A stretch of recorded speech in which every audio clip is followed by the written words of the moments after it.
Hi there, this is Melissa Klein, and I'm going to show the next step, which is I've laid in the basic colors, and now I'm going to be really going into far more detail, adding highlights and lowlights and all those kinds of things, and just really refining. One thing that's really nice is that because I let it dry for a little while, now I feel like I don't have to worry about smearing everything, and so that's nice. And using that piece of paper, which was kind of helping, but kind of not.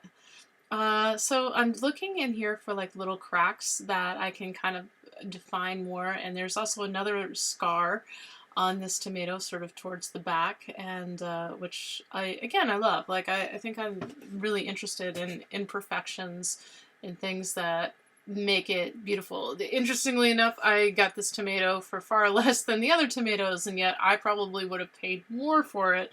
Um, Especially now that I have this attachment to its meaning as a metaphor for wounded voluptuousness. And Although it has masculine elements as well as feminine, but to me it's much more of a she than a he. Just saying. Going down into like what I call like sort of like the crevices there, finding those dark areas. Again, I have not gotten into any of the pro white. All the white you're seeing right here is, the white of the paper. And a lot of times people talk about how watercolor gets muddy and stuff, but I find I can layer it on pretty good. I guess you kind of have to have a light touch. I'm using a combination of, on the bottom part, mostly a cool red, and on the top part that I'm working on right now, more of an orange red. So, thinking in terms of the blue red versus the orange red. I mentioned that before. And just looking to find places where the light is shining through, and just really, even though I'm just laying on relatively basic, simple colors, is trying to just observe more and more. And I find the more you look, the more you see. Here's where I'm realizing that the highlights down below that I did with the lift technique are a little too much. And so I'm just adding another layer. This is where I'm also observing, like, okay, the shadow needs to be a little bit more dramatic. So I'm using mostly just like a dark purple to create that shadow.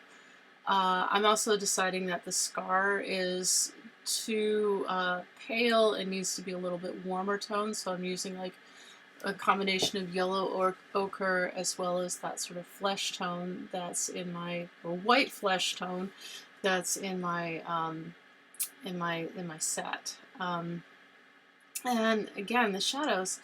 In some ways, I find the shadows to be the most challenging part, because I find like if I get them too strong, they look like too much like a shape instead of a shadow. But then making them darker, but then finding they need to be darker, blah blah blah. So really trust your instincts on if it looks too much this, too much that, then listen to that. Here's where you're also seeing me like kind of doof up a little bit in terms of like things, spattering and stuff. Oh, here we go again with the paper again. God damn it. Now, and these little nubbiny things I really loved, but they're in green, or had a lot of green in them, so I kind of left them off until the last parts. And just refine. I was struggling a little bit finding the right brushes. I think some of my brushes, like that's one of my favorite brushes. It's like a Scholastic script brush. But it's gotten so worn, it's not really working the way I want it to. And so I'm like, oh, please don't die on me. Just one more painting out of you. And it's like, I don't feel it, man.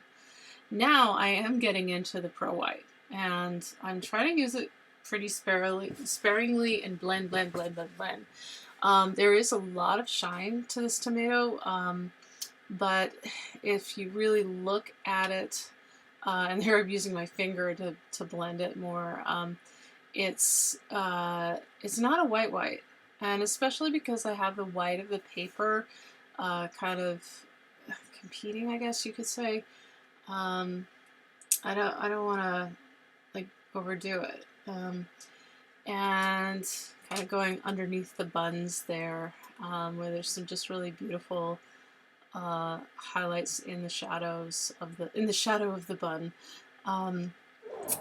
And some ways too, like I felt like the Pro White I was using was mixing with a little bit of blue that happened to be on the palette, and I kind of wish I had gone for a little bit warmer tone, you know. And the other thing I've noticed, like the shininess on the tomato is sort of a soft shine, whereas on the cherries it was more of a, you know, really bright type thing. So, you know, kind of what I call the Goldilocks zone. Not too shiny, not too white, not too blended, you know, kind of just playing with it back and forth, you know. And it's slowly emerging. And of course, you know, that I always find that there's more that you can do with this stuff. I mean, there's a certain point where I was like, okay, I gotta call it. It's 1 a.m. You know, it's fine. You know, and then like here, I'm just again dealing with those shadows, and now I'm going, oh shit, it's too dark. It's too dark because now I feel like it's a shape instead of a shadow. I'm not gonna come back to. I'll deal with this instead because that's more fun. And that's actually not a bad. I'm making fun of myself with that. That's not a bad tactic. There were some really cool little highlights, sort of down like right in the crack, or the bunghole, whatever you want to call it. And I thought they were quite beautiful and very intimate at the same time. Yeah, it's funny. I've drawn nudes and painted nudes, done that since I was 16 on a scholarship. But in some ways, I found doing this tomato to be like way more intimate than some of the other, like just more professional nudes that I've done. Of course, and I'm respectful of my models. I mean, to me, anybody who's willing to model is I'm very grateful to, because they are putting themselves in a vulnerable position. Plus, much to the horror of my parents, when I was in college, I've done a little bit of art modeling as well. Yeah, this was, yeah, I thought it was, I really enjoyed doing this piece because it was so edgy and funny at the same time. And had, for me, a lot of meaning to it. A lot of people, although I have to laugh because as I'm looking at them, I'm like, I think I made the buns too round. But that's okay. It's my tomato. Again, just adding more layers of red. I'm also getting into the orange at the top on it more. And I did really want the sort of highlights below or I'm sure like the reflected light from the paper onto the tomato. And there I'm using the Pro White, and I'm pleased with how the Pro White's working down there. Some ways more pleased with that down there than I am on the top. And I'm like, do I make it lighter? And then I'm just using my finger to doink it around. This is funny. I mess up, you know. I'm like, shit. Actually, I didn't say shit. I was working too hard to like fix it. But now I can say that because that's pretty much what is going on. There I just go like, fine. Pro White to the rescue. And I thought, well, okay, at least they can see. And then I use the Pro White to soften the shadows a little bit. And I bring back some of the red that I feel like got covered up a little bit too much. And going back with the Pro White. And just trying, like, oh no, it's gone too much. And blah, blah, blah, you know, like sometimes that's what it takes, is you gotta like lay it down, blot it off to get like the thing. I mean, I guess in an ideal world, I could just do that. And at this point, I think I'm pretty close to calling it. Oh yeah, I kind of put the little, there's these little brown, I don't know, things on the nubbins, and I was like, that was kind of like my reward for dealing with the shadow.